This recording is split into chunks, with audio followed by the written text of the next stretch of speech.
ये देखिए गुरकीरत सिंह डांग, इनका नाम बूथ नंबर 116, 124, 125 एंड 126 में 4 बार। और ये सिर्फ एक व्यक्ति नहीं है, हजारों व्यक्ति हैं। ये मैं आपको लिस्ट दिखा देता हूं। ये है डुप्लीकेट वोटर की लिस्ट, देख लीजिए। 11,000 वोट ऐसे चोरी हुआ है। बूथ नंबर 366 पे वही कहानी, ये देख लीजिए। छोटा सा एक बेडरूम का घर है। इलेक्शन कमीशन के मुताबिक ये सब लोग इस घर में रहते हैं, और जब हम वहां जाते हैं एक भी नाम नहीं मिलता। और वहां के लोग कहते नहीं, ऐसे इन लोगों को हम नहीं जानते। 10,000 से ज्यादा वोटर सिंगल एड्रेस में गए। फॉर्म 6 नए वोटर्स के लिए है। मैं आपको आज नए वोटर बनाने का तरीका दिखाता हूं, कैसे मैन्युफैक्चर किए जाते हैं। ये देखिए शकुन रानी जी हैं, 13/9/23 को ये नई वोटर फर्स्ट टाइम वोटर बनती हैं। 70 साल की हैं। इसमें उनकी फोटो जूम इन है। ऊपर देखिए फर्स्ट नेम शकुन, सरनेम रानी। यहां देखिए सरनेम है ही नहीं, फर्स्ट नेम शकुन रानी। और ये देख लीजिए साइड पे इन्होंने 2 बार ही वोट किया है। अब पता नहीं इन्होंने किया है किसी और ने किया है, बट 2 बार इस आईडी कार्ड पे 2 बार वोट लगा है। वो जो टिक है वो पोलिंग बूथ के ऑफिसर की। This is new voter manufacturing. ये है नया वोटर, यंग वोटर। मगर इलेक्शन कमीशन 45 दिन में सीसीटीवी को खत्म करना चाह रहा है, वोटर लिस्ट नहीं दे रहा है। तो they are colluding with the BJP, they are helping the BJP destroy the election system in India. नमस्कार, द वायर में आपका स्वागत है। मैं हूं आरफा खानम शेरवानी। खबरों की दुनिया में कभी कभी हम बढ़ा चढ़ाकर कुछ बातें कहते हैं, जैसे कहते हैं कि सच का बम गिरा दिया। लेकिन वाकई मैं कहूँगी आज के दिन के लिए ही ये मुहावरा बना हुआ है कि सबसे बड़े नेता विपक्ष के राहुल गांधी, लोकसभा में प्रतिपक्ष के नेता, उन्होंने सच का इतना बड़ा बम गिराया है भारत के लोकतंत्र को बचाने के लिए। राहुल गांधी कह रहे हैं कि भारत के लोकतंत्र पर ये एटम बम जैसा है, यानी जिस तरह की धांधली हो रही है। बिल्कुल सिलसिलेवार तरीके से 2-2.5 घंटे चली प्रेस कॉन्फ्रेंस में, क्या कहूँ, इसको एक प्रेजेंटेशन था। राहुल गांधी ने बाकायदा स्लाइड्स की मदद से, ग्राफिक्स की मदद से जो तमाम तरह के आंकड़े दिखाए, और एक एक बात को उन्होंने एक बिल्कुल गुरु की तरह, स्कूल टीचर की तरह इस तरह समझाया कि आप यकीन जानिए अगर आपका 10 साल का बच्चा उनकी इस प्रेस कॉन्फ्रेंस को या इस प्रेजेंटेशन को देख रहा होता तो पूरी तरीके से समझता कि जब वो 18 साल का हो जाएगा तो उसका भविष्य कैसे खतरे में डला हुआ है। राहुल गांधी ने साफ कर दिया है बिल्कुल कि बाकायदा तथ्य नहीं बल्कि सबूतों और गवाहों की बुनियाद पर उन्होंने ये बात पेश की। और मुझे लगता है कि इस वक्त भारत के चुनाव आयोग को खड़े हो जाना चाहिए उठकर, पूरे चुनाव आयोग को सिलसिलेवार तरीके से राहुल गांधी के एक एक बिंदु को काउंटर करते हुए प्रेस कॉन्फ्रेंस करनी चाहिए। मैं तो ये कहती हूँ कि हमारे देश के प्रधानमंत्री और गृह मंत्री नरेंद्र मोदी और अमित शाह दोनों को इस बात का संज्ञान लेना चाहिए। राहुल गांधी ने सीधे तौर पर आरोप लगाया है, जो कर्नाटक है वहां की एक विधानसभा का उदाहरण देते हुए, महादेवपुरा नाम की इस विधानसभा का उदाहरण देते हुए उन्होंने बताया कि एक विधानसभा में उन्होंने इस सबूत के साथ इस चोरी को पकड़ा है वोटों की, कि 1 लाख वोटों की चोरी हुई है।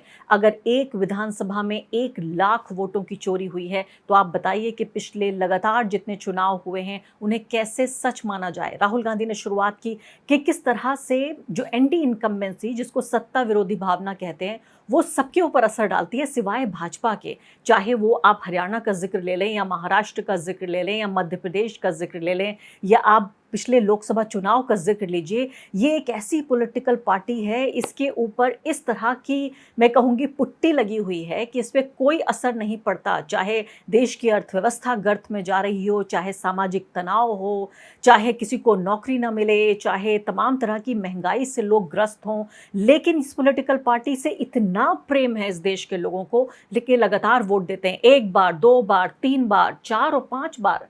यानी आप ये सोचिए कि राहुल गांधी ने यहाँ पर जिस तरह से, ये मैं कहूँगी, सच्चाई का बम गिराया है। मैं उम्मीद करती थी कि कोई ऐसा बेहतर मेरे पास शब्द होता कि सच्चाई की बारिश की है, सच्चाई के फूल गिराए हैं, लेकिन वाकई ये इतनी मजबूत तरीके से उन्होंने पहले अंग्रेजी में और फिर हिंदी में, और यहाँ मैंने आपके लिए वो तमाम मेहनत का काम किया। मैंने उनकी पूरी प्रेस कॉन्फ्रेंस को सुना, तमाम जो उनकी स्लाइड्स हैं उनको एक एक करके देखा, और आपके लिए यहाँ आसान शब्दों में मैं बताऊंगी कि क्यों राहुल गांधी ये कह रहे हैं कि देश में लोकतंत्र की, आपके वोट के अधिकार की, गरीब आदमी के वोट के अधिकार की चोरी की जा रही है। अगले कुछ मिनटों में आप मेरे साथ बने रहिए, मैं सिलसिलेवार तरीके से आपको एक एक करके बताऊंगी। जिस तरह से राहुल गांधी ने बताया मैं उसको और आसान शब्दों में आपको बताऊंगी, क्योंकि हमेशा मेरा मानना ये रहा एक ऐसे पत्रकार के तौर पे जो अपने आप को लोकतंत्रवादी और संविधानवादी कहती रही है, कि भारत देश में गरीब आदमी को कुछ नहीं मिला पिछले 75 साल में। उसे दो चीज़ ज़रूर मिली है, बोलने का अधिकार और दूसरा है वोट का अधिकार। आज उसके से दोनों छीना जा रहा है। बोलने का अधिकार छीने हुए तो कई साल गुजर गए। आपको बोलने की आज़ादी तो है, लेकिन बोलने के बाद आज़ादी कितनी होगी इसकी कोई गारंटी नहीं है। इसी तरीके से अब देखिए बिहार में जो पूरा एक हंगामा बरपा है, जो SIR की पूरी प्रक्रिया को लेकर, और बिहार चुनाव से ठीक पहले राहुल गांधी ने यहाँ पर महाराष्ट्र और हरियाणा, इसके अलावा इन तमाम जो लोकसभा चुनाव हैं पिछले, उसका भी जिक्र किया। और इससे पहले कि मैं महादेवपुरा नाम की सीट पर आऊं, और किस तरह से उन्होंने इस बात को बाकायदा साबित किया, ऐसे सबूतों की बुनियाद पर जिनको ठुकराया जाना बहुत मुश्किल है। और मैं तो कहती हूं कि इलेक्शन कमीशन को एक एक बिंदु को टक्कर देनी चाहिए और सामने आके कहना चाहिए कि राहुल गांधी झूठ बोल रहे हैं या राहुल गांधी सच बोल रहे हैं। हमें तो बिल्कुल नहीं पता। राहुल गांधी ने खुद ये कहा कि इलेक्शन कमीशन अगर होता पिछले दिनों का, तो वो ये पता लगाने की कोशिश करता कि क्या ये गड़बड़ी सिर्फ एक सीट में हुई है या ये गड़बड़ी दर्जनों सीटों में हो रही है। सबसे महत्वपूर्ण बात जो उन्होंने कही, इससे पहले कि महादेवपुरा जो कर्नाटक की सीट का उन्होंने उदाहरण दिया, किस तरह से अलग अलग जो है धांधली की जा रही है, गड़बड़ी की जा रही है, उन्होंने कहा कि पिछला लोकसभा चुनाव सिर्फ 25 सीटों का खेल था। इन सिर्फ 25 सीटों की बुनियाद पर नरेंद्र मोदी की जीत और हार तय होनी थी। यानी वो ये कह रहे हैं कि अगर आपको कुछ नहीं करना है, अगर आपने 25 ये जो सीटें हैं इनको भी मैनेज कर लिया, इसी तरीके से मैनेज कर लिया तथाकथित रूप से आपने, यानी इनमें अगर धांधली कर ली, तो आप हार से जीत की तरफ सीधे मुड़ सकते हैं। अब मैं आती हूँ सीधे तौर पर क्या कह रहे हैं राहुल गांधी। अब ये देखिए, आप ये तस्वीर देखिए।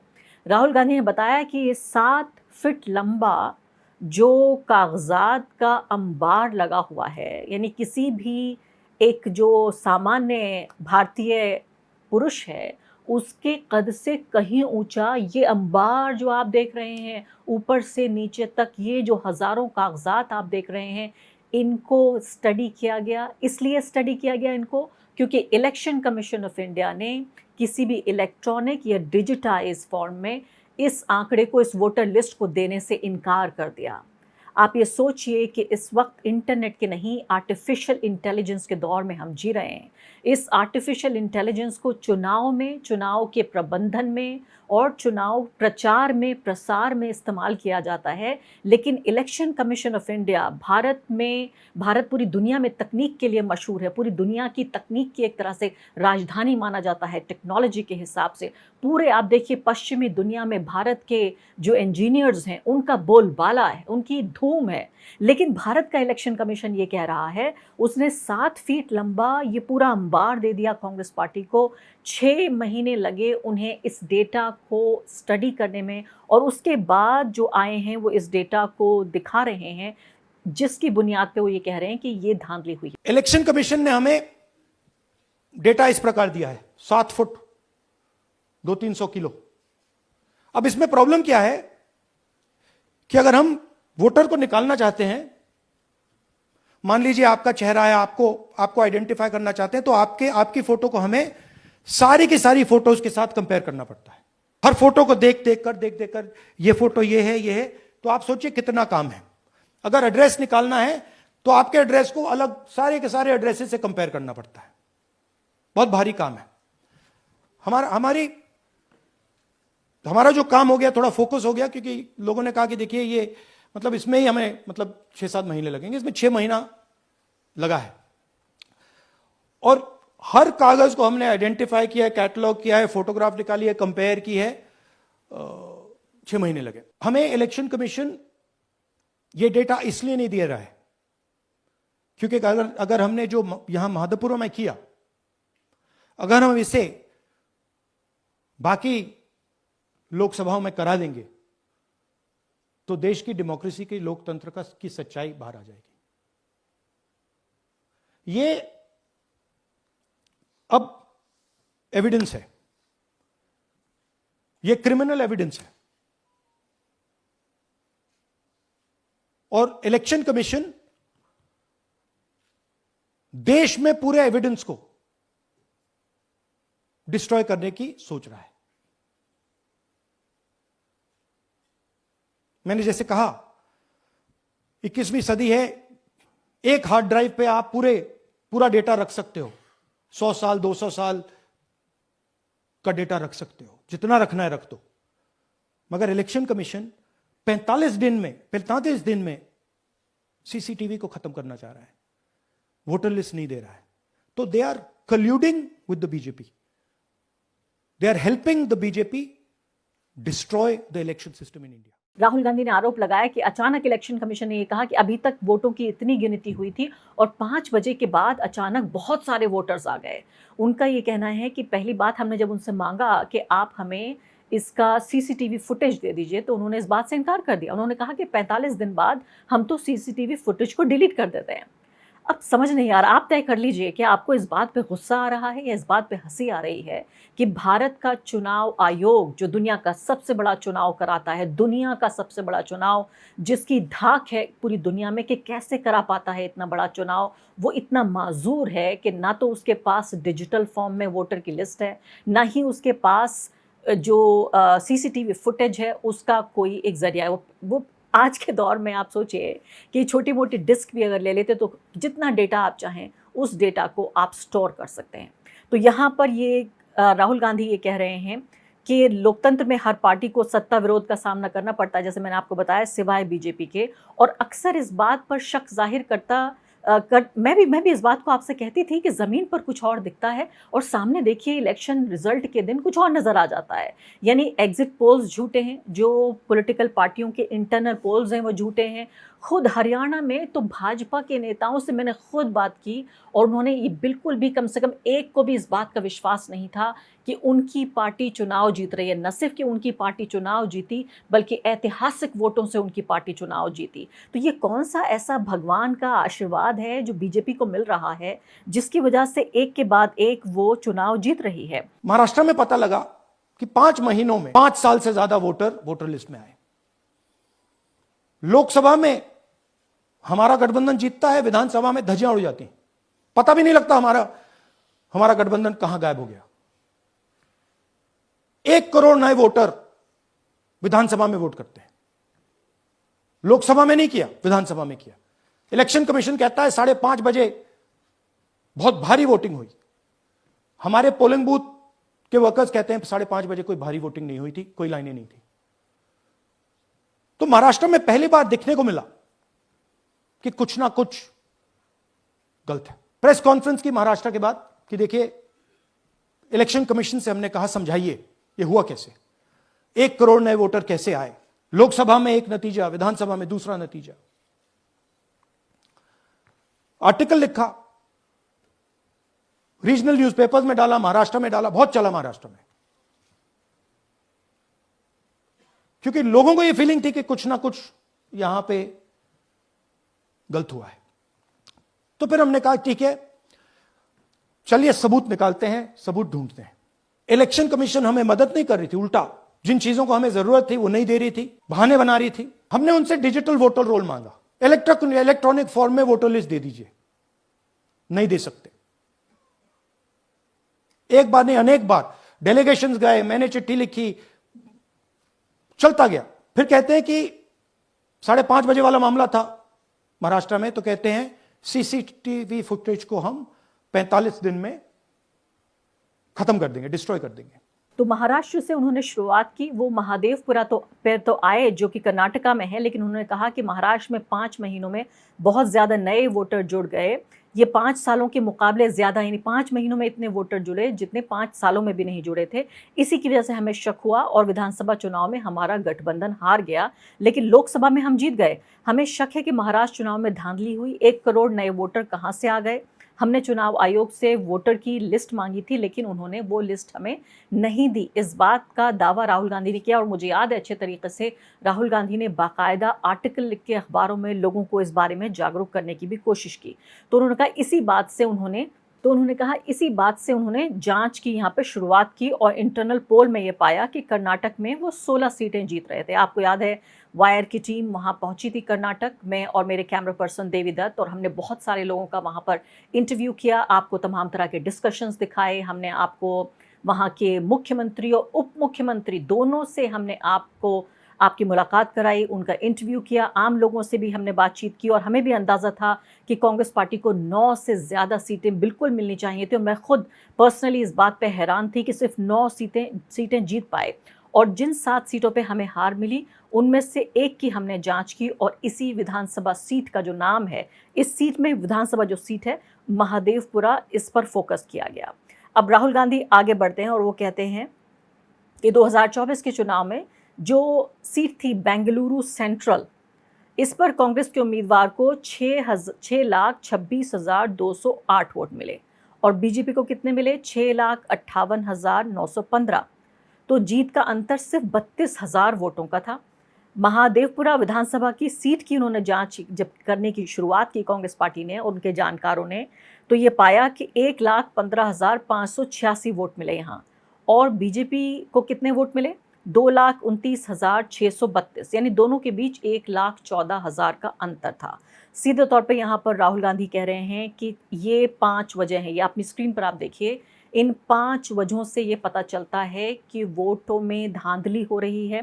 पहला है, इस क्षेत्र में डुप्लीकेट जो वोटर हैं वो 11,965 थे। बाकायदा उनके हाथ में एक फ़ाइल थी और उस फाइल को उन्होंने ये दिखाने की कोशिश की कि कितने कागज़ हैं ये, 11,000 कितने वोटर्स होते हैं।